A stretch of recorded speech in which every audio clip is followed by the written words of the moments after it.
Oh, that's fantastic so far. I feel like I've got such huge shoes to fill. It's amazing. My name is Emma, and I'm a PhD researcher at Deakin's Food and Mood Centre. And I am going to be talking to you guys today all about food, poo, magazine quizzes, algorithms, and depression. I promise it'll all make sense eventually. In fact, I'm so confident it'll make sense, I made a bingo card for you guys today. Feel free to snap a photo and play along if you like, but we'll come back to it later. In the meantime, let me tell you a little bit about me. My specialization in science is in the millions of tiny microscopic organisms like bacteria, fungi, and even viruses that call your body home. People like me call this mysterious universe heaven, but a doctor would call it your microbiome. And I'm particularly interested in how your gut microbiome interacts with the food you eat to influence your mental health. I'm talking about long-term mental health here, not the amazing high you get after eating an entire tub of Ben & Jerry's, nor the horrific low when you remember you're lactose intolerant. When I was trying to decide what I wanted to be when I grew up, I was super fascinated by the mysteries of the brain. But it actually turns out that your gut is equally, if not more interesting in my opinion, and affects your health and your mental health in more ways than you may think. Like, did you know that more of your brain's main happiness chemical, serotonin, is produced in your gut than anywhere else in the body? Which I reckon makes your gut and your brain very close friends. With the food you eat either acting as the ultimate wingman in this relationship or the ultimate third wheel. Now, being a gut microbiome scientist actually means I spend a surprising amount of my time each week calling research participants and harassing them for their poo. But don't worry, I won't be trying to slide into your BMs. Quick little check on our bingo progress. We're getting pretty close to 2 bingos, but no luck yet, so we'll just have to stay tuned. You might have noticed by now that my accent is about half Aussie, half British, and 100% confusing. Now, having a posh British accent can be beneficial in a few contexts, like when you decide to chance it by not tapping on a few extra stops outside the free tram zone and can play the confused tourist. Or for disarming people when you want to talk to them about their guts or their feelings.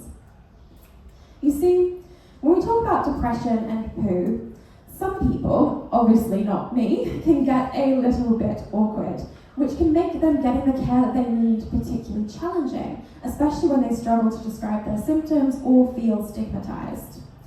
So, like the ultimate socially anxious person, I'm hoping to remove face-to-face interaction from the equation as much as possible by developing an algorithm using some fancy computer stuff.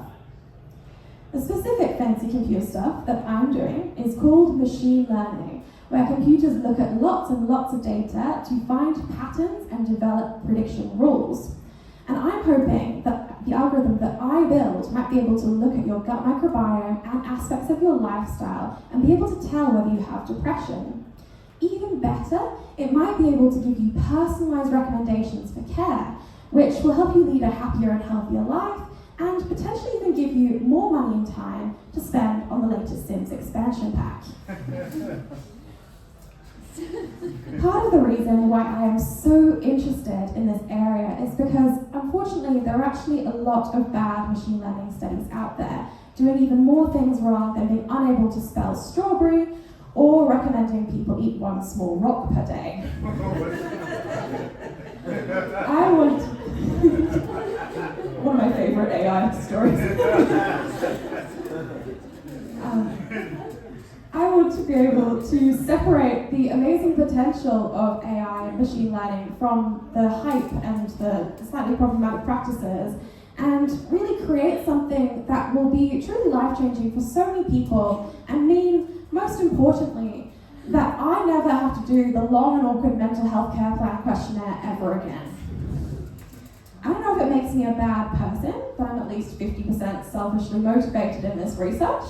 But, it will help other people. I don't think any anyone enjoys doing that annoying gatekeeping questionnaire in front of their GP. Like, do you feel worthless sometimes? Do you struggle to build motivation for anything? Do you find it hard to feel joy? All of those things get more resoundingly strongly agreed just by being in that doctor's office.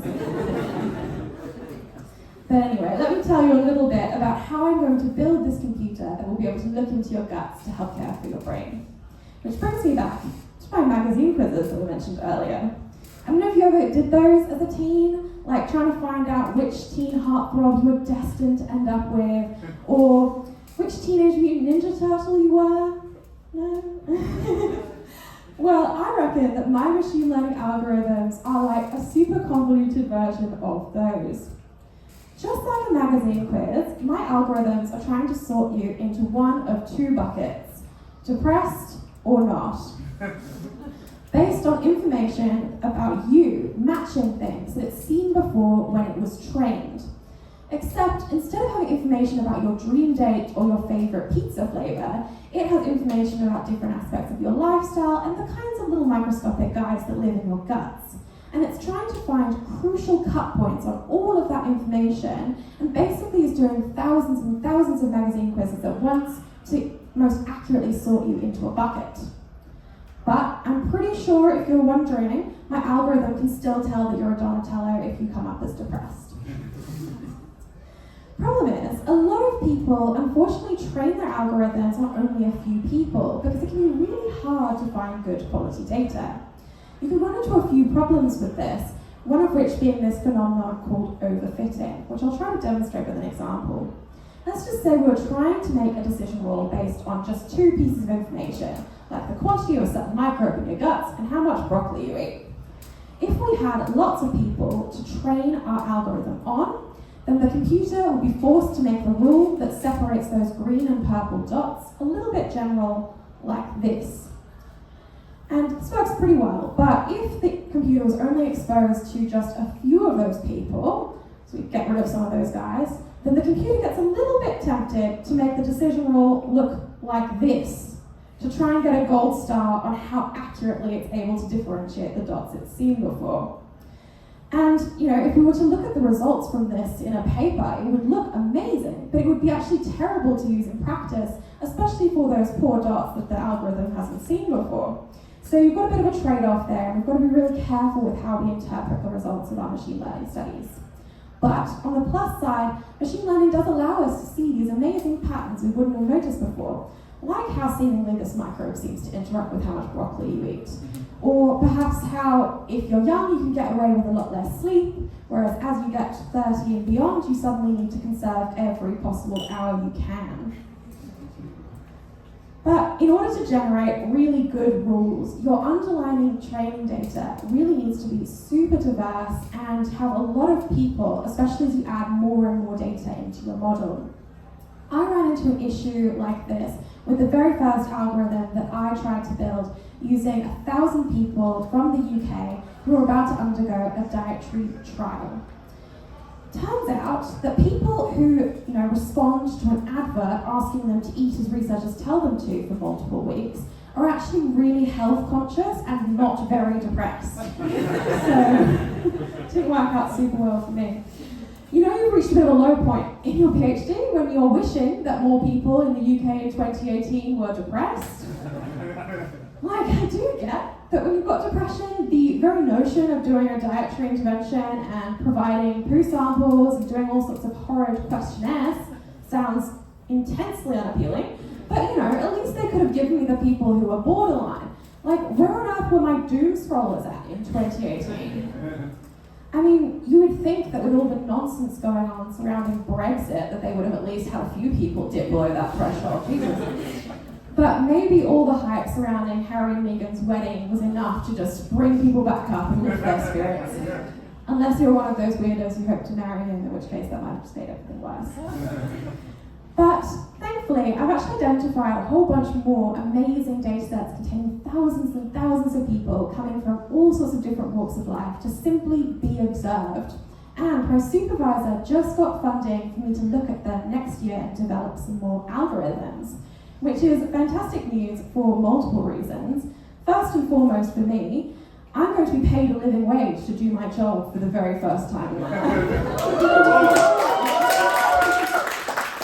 I'm very excited.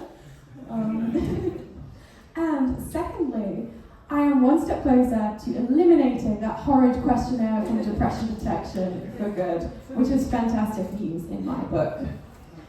So let's check back in on our bingo. As promised, we hit all of our key terms, but not only that, we actually completed the whole thing. It's ultimate bingo, everyone. Congratulations. But on a more serious note, I really do hope that my work feeding your food, poo, and more into my magazine quiz, like algorithms to detect depression, might one day become part of your regular GP checkup, and potentially even get you prescribed specific food that can shape the landscape of your poo and help us all live happier and healthier lives. Thank you so much.